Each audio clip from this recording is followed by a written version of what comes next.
We are simps, we are otakus. मुझे गर्व है कि मैं एक सिम्प हूँ। मुझे गर्व है कि मैं एक ओटाकू हूँ। एज एन एनिमे फैन हम अक्सर ये चीज़ें लोगों के बीच में काफ़ी आसानी से और काफ़ी प्राउडली कहते हैं, लेकिन हमें यह समझना होगा कि इन चीज़ों का आखिर मतलब क्या होता है और कैसे ये चीज़ें क्रिएटर्स और फैंस द्वारा शुगरकोट की जाती हैं। सबसे पहले हम इन शब्दों का मतलब जान लेते हैं। ओटाकू एक ऐसा शब्द जो आज के टाइम पर हमारे एनिमे कम्युनिटी में अपने आप को एनिमे फैन कंसिडर करने का एक सर्टिफिकेशन बन चुका है। अगर तुम अपने आप को ओटाकू कंसिडर नहीं करते हो तो तुम एक सच्चे एनिमे फैन नहीं हो। अगर तुम अपने बायो में इंट्रोवर्ट या वीब नहीं लिखते हो तो तुम एक सच्चे एनिमे फैन नहीं हो। अगर तुम एनिमे कैरेक्टर से ऑब्सेस नहीं हो तो तुम एक सच्चे एनिमे फैन नहीं हो। इन जैसे कई सारे स्टेटमेंट्स हमें अपनी डेली लाइफ में सिर्फ सुनने को ही नहीं मिलते, बल्कि उन्हें लोगों के सामने प्राउडली फ्लॉन्ट किया जाता है। और इन चीज़ों की वजह से जो लोग एनिमे को देखते हैं वो कहीं ना कहीं अपने आप को औरों से ज़्यादा सुपीरियर महसूस करते हैं, लेकिन असलियत में वो होते नहीं हैं। हमारे इंडियन एनिमे कम्युनिटी शायद इकलौती ऐसे एनिमे कम्युनिटी है जो जापानी स्लैंग से काफ़ी ज़्यादा ऑब्सेस हो चुके हैं। फिर चाहे वो किसी से मिलना हो, किसी को ग्रीट करना हो या किसी से बातचीत करना हो, इन सभी चीज़ों में हम अक्सर जापानीज लैंग्वेज का यूज़ करने की कोशिश करते हैं। अब ये बात तब रिलेवेंट लगती है जब सामने वाला भी एनिमे और जापानीज लैंग्वेज को लेके उतना ही पैशनेट हो, लेकिन ऐसा ही हो ये ज़रूरी नहीं है। माना कि आज के टाइम पर एनिमे की वजह से हमारे मन में जापानीज कल्चर और जापानीज लैंग्वेज के लेके कहीं ना कहीं एक सॉफ्ट कॉर्नर बन चुका है, लेकिन हर वक्त हर जगह इन्हीं चीज़ों का यूज़ करने से, खास करके उन लोगों के सामने जो इन चीज़ों से बिल्कुल भी फेमिलियर नहीं है, वो आपको कहीं ना कहीं उन लोगों के सामने एक एम्बैरेसमेंट बना देता है। अब इसके जिम्मेदार कुछ हद तक एनिमे क्रिएटर्स भी हैं, क्योंकि आज के टाइम पर एनिमे क्रिएटर्स कई सारी गलत चीज़ों को बढ़ावा दे रहे हैं, जिनमें आते हैं इंट्रोवर्ट्स, वीप्स, नर्ड्स, सिम्स और ओटाकुज। लेकिन क्या आप ये जानते हो कि जिस जापानीज ओरिजिन का ये शब्द है, उस जापान में इस शब्द को एबनॉर्मल और ऑब्सेसिव लोगों को डिस्क्राइब करने के लिए यूज किया जाता है। एक ऐसे लोग जो रियलिटी से अपना संबंध तोड़ देते हैं और हर वक्त फैंटेसी में जीते रहते हैं। अगर सरल भाषा में कहूँ तो इन जैसे लोगों को हम कहते हैं इंट्रोवर्ट्स।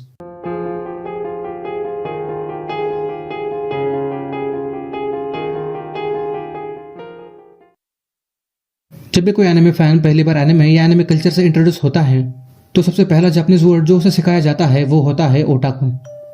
एक ऐसा शब्द जो जनरली एनिमे फैंस एक दूसरे को एड्रेस करने के लिए यूज करते हैं। पहली बार तो इंसान इस शब्द को इस्तेमाल करने से थोड़ा शर्माता है, लेकिन बार बार लगातार क्रिएटर्स और फैंस द्वारा उसके आसपास एक ऐसा माहौल बनाया जाता है जिससे उस इंसान को इस शब्द की शर्म आनी बंद हो जाती है और धीरे धीरे करके वो इंसान उस शब्द को अपनाने लगता है। और एक समय बाद वो लोगों को बोलने लगता है कि प्लीज़ मैं एक एनिमे फैन हूँ, आप मुझे ओटाकू बुलाया कीजिए। और ऐसा कहने से उसे लोगों के ऊपर एक सेंस ऑफ सुपीरियरिटी महसूस होती है। अब थोड़ा गौर कीजिए, जब मैंने इससे पहले वाला वाक्य बोला था तब उसे सुनते वक्त आपको कहीं ना कहीं थोड़ी एम्बैरेसमेंट तो जरूर महसूस हुई होगी। तो आपकी जानकारी के लिए बता दो कि वो वाक्य मैंने जानबूझ के एग्जैजरेट किया था, क्योंकि एनिमे में भी ऐसा ही किया जाता है। जो चीज़ें आप एनिमे में देखते हो या सुनते हो वो रियलिटी में वैसी होती नहीं है। उस एनिमे में आपके प्लेजर के लिए बहुत हद तक एग्जैजरेट किया जाता है। जो जापानीज वर्ड्स आप एनिमे देखकर सीखते हो उन वर्ड्स को कुछ जापानीज लोग भी उस तरीके से इस्तेमाल नहीं करते। एनिमे एथिकेट्स और रियल एथिकेट्स में काफ़ी ज़्यादा फर्क होता है, लेकिन दो चार एनिमे के वर्ड्स सीखकर आपको लगता है कि आपने जापानीज सीख ली और अपने उसी सेल्फ अकम्प्लिशमेंट को जस्टिफाई करने के लिए आप लोगों के सामने उन चीज़ों को फ्लॉन्ट करने लगते हो। लेकिन एक बात ध्यान में रखिए, पब्लिक प्लेस में जानबूझ के जापानीज वर्ड्स ब्रेक करने से या चिल्लाने से आप कूल नहीं बन जाओगे। आप जैसे लोगों के लिए करुण पुराण में एक अलग शब्द है जिसे शायद मुझे आपको बताने की ज़रूरत नहीं है, आप खुद समझदार हो। देखिए, दिक्कत इस बात से नहीं है कि आप लोगों को ये बता रहे हो कि मैं एनिमे से कितना प्यार करता हूँ। दिक्कत उस तरीके से है जिस तरीके से आप लोगों को ये बता रहे हो कि मैं एनिमे से कितना प्यार करता हूँ। इट्स लाइक कि आप उन्हें फोर्स कर रहे हो कि वो आपको रिकग्नाइज करें, जिनके ना आपको आवश्यकता है और ना ज़रूरत, क्योंकि जिन्हें रिकग्नाइज करना होगा वो ऐसे ही कर लेंगे। उनके सामने आपको अपने आप को साबित करने की ज़रूरत नहीं पड़ेगी। लेकिन जिन्हें आपको रिकग्नाइज नहीं करना होगा वो नहीं करेंगे, फिर चाहे आप कुछ भी कर लो, और उसमें कोई बुरी बात नहीं है। लेकिन ज़बरदस्ती लोगों के सामने चीज़ों को ब्रेक करने से आप अपनी डिस्परेशन और एम्बैरेसमेंट दोनों ही बढ़ा रहे हो।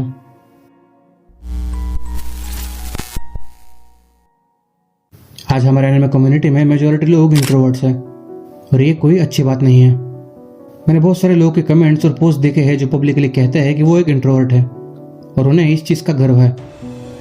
इंट्रोवर्टनेस ये चीज़ कोई गर्व करने लायक नहीं है। अपनी रियलिटी को नकारना, लोगों से दूर रहना हमेशा चीज़ों को फैंटेसाइज करना और हर वक्त ये सोचना कि काश मैं किसी और दुनिया में पैदा हुआ होता, ये किसी बीमारी से कम नहीं है। मैंने अपनी पिछली वीडियो में लोगों से एक सवाल पूछा था कि why do you watch anime, जिसका मेजरली लोगों ने यही आंसर दिया कि वो एनिमे इसलिए देखते हैं क्योंकि एनिमे की वजह से वो अपनी रियलिटी से एस्केप कर पाते हैं। और मुझे पर्सनली इस आंसर से कोई प्रॉब्लम नहीं है। कुछ समय के लिए आप चाहते हो कि आप अपनी जिम्मेदारियों को भूल जाओ और एक ऐसे स्टेट ऑफ माइंड में चले जाओ जहां आपको किसी भी चीज़ के लिए किसी चीज़ का समझौता नहीं करना पड़ेगा, कोई आपके साथ धोखा नहीं करेगा और आपको ना दुख पहुंचाएगा और ना फरेब करेगा। और इसमें कोई बुरी बात नहीं है। लेकिन अगर आप इन चीज़ों को हर वक्त रियलिटी में फैंटेसाइज करने लगे तो आप अपने आप का ही बहुत बड़ा नुकसान कर रहे हो। एक बात ध्यान में रखिए, आप चीज़ों को कितना भी फैंटेसाइज कर लो मगर जीना तो आपको रियलिटी में ही पड़ेगा। लेकिन यकीन मानिए, रियलिटी काफ़ी खूबसूरत है, लेकिन उसके लिए आपको रियलिटी से भागने के बजाय उसे अपनाना होगा। अब आप में से कुछ लोग कहेंगे कि तुझे क्या पता इंट्रोवर्ट होना क्या होता है। यकीन मानिए, इंट्रोवर्ट होना क्या होता है ये मुझसे बेहतर ही शायद कोई समझ पाएगा।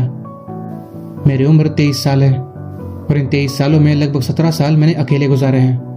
इन 17 सालों में मेरे कुछ दोस्त तो बने, लेकिन वो ज़्यादा समय के लिए टिक नहीं पाए।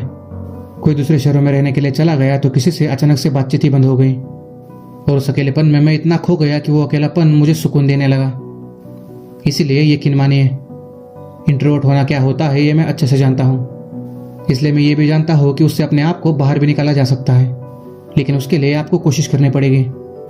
अपने आप को उस कंफर्ट जोन से बाहर लाना पड़ेगा और चीज़ों को ऑप्टिमिस्टिकली देखना होगा।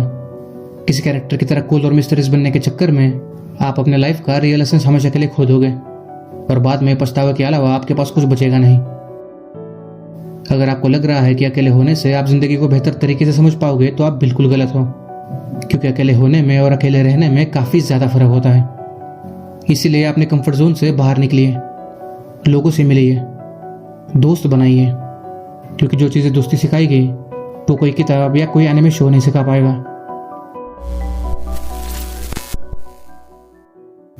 आज के टाइम पर सिंपिंग हमारे एनिमे कल्चर में काफ़ी आम बात बन चुके हैं और इसी की वजह से जो नॉन एनिमे फैंस है उनका हमारी तरफ एक अलग परसेप्शन बनता जा रहा है।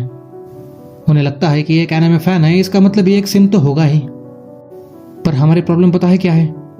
हमें यह पता ही नहीं है कि ये एक प्रॉब्लम है। हम प्राउडली अपने आप को सिम्प कहते हैं बिना उस शब्द का मतलब जाने। लेकिन क्या आप ये जानते हो कि सिम्प का आखिर मतलब क्या होता है?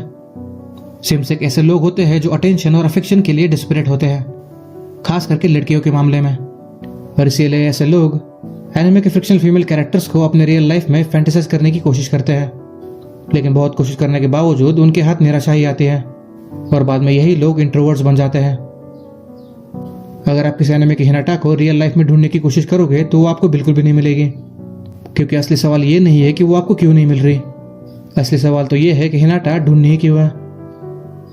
हमें यह समझना होगा कि फ्रिक्शनल और रियल लाइफ में काफ़ी ज़्यादा फर्क होता है, और अगर ये फ़र्क हम पहले ही समझ जाते तो शायद आज वाइफू कल्चर इतना बड़ा कंसर्न नहीं बनता। देखिए, किसी एनिमे को देखने के बाद उसके किसी फीमेल कैरेक्टर को पसंद करना कोई बुरी बात नहीं है, लेकिन उसी फीमेल कैरेक्टर को अपनी रियल लाइफ में फैंटेसाइज करना किसी बीमारी से कम भी नहीं है। लेकिन ये बीमारी हमें बीमारी नहीं लगती, बल्कि हमें तो लगता है कि being a simp is good, being a chad और सिग्मा इज इवन ग्रेटर। और इसकी एक बहुत बड़ी वजह सोशल मीडिया और एनिमे क्रिएटर्स हैं। यूट्यूब और इंस्टाग्राम जैसे सोशल मीडिया से लोगों को लगता है कि किसी लड़की को इग्नोर करने से या उसकी बेइज्जती करने से वो कूल बन जाएंगे, वो चैड बन जाएंगे और इवन ग्रेटर वो सिग्मा बन जाएंगे। लेकिन एक बात ध्यान में रखिए, ये चैड और सिग्मा जैसे खोखले शब्द कभी भी आपको एक असली मर्द नहीं बनाएंगे, because real man respect women. लेकिन इस चीज़ को बढ़ावा देने में जितना सोशल मीडिया जिम्मेदार है उतने ही एनिमे क्रिएटर्स भी हैं। देखिए, हमारे एनिमे कम्युनिटी में ऑडियंस का एक बहुत बड़ा हिस्सा अभी भी एमेच्योर है, इसीलिए वो ये नहीं जानते कि कौन सी चीज़ सही है और कौन सी गलत। और इस एज में बच्चे उन्हीं को देखकर सीखते हैं जिन्हें वो फॉलो करते हैं। इसीलिए हम क्रिएटर्स की यह जिम्मेदारी बनती है कि हम उन्हें सही और गलत के बीच का फर्क समझाएं। लेकिन दुख की बात तो ये है कि हमारे कम्युनिटी में मेजोरिटी क्रिएटर सिर्फ व्यूज के पीछे भागते हैं। ज़्यादातर क्रिएटर्स को ऑडियंस से कोई मतलब नहीं होता। इसी की वजह से आज के टाइम पर वो कई सारी गलत चीज़ों को बढ़ावा दे रहे हैं। फिर चाहे वो किसी फीमेल कैरेक्टर को सेक्सुअली एक्सप्लॉइट करना हो या किसी ऐसे कंटेंट को प्रमोट करना हो जो बिल्कुल भी एप्रोप्रिएट नहीं है। और यहाँ मैं सिर्फ व्यू या बीवीएफ की बात नहीं कर रहा। मेरी नज़रों में वो सब क्रिएटर्स दोषी है जो ऐसी चीज़ें प्रमोट करते हैं, फिर चाहे वो कोई भी हो। अब यहाँ जितनी गलती सोशल मीडिया और क्रिएटर्स की है उतनी ही गलती आपकी भी है। क्योंकि वो आप हो जो हमारे पूरे कम्युनिटी को रिप्रेजेंट करते हो। और अगर आप ये लोगों के बीच में एक मजाक बन के रह जाओगे तो आपके साथ साथ पूरे एनिमे कम्युनिटी का भी मजाक बन के रह जाएगा। लोगों के बीच में मैं एक इंट्रोवर्ट हूँ, मैं एक ओटाकू हूँ या मैं एक सिंप हूँ, ये बातें कहने से आपका कुछ होने नहीं वाला। तो आखिर इस चीज का सोल्यूशन क्या है? सोल्यूशन जानने से पहले हम इस चीज का कारण जान लेते हैं। इन सभी चीजों के पीछे का कारण है आपका अकेलापन, आपका इंट्रोवर्टनेस, जिसे आप आए दिन लोगों के सामने प्राउडली फ्लॉन्ट करते रहते हो।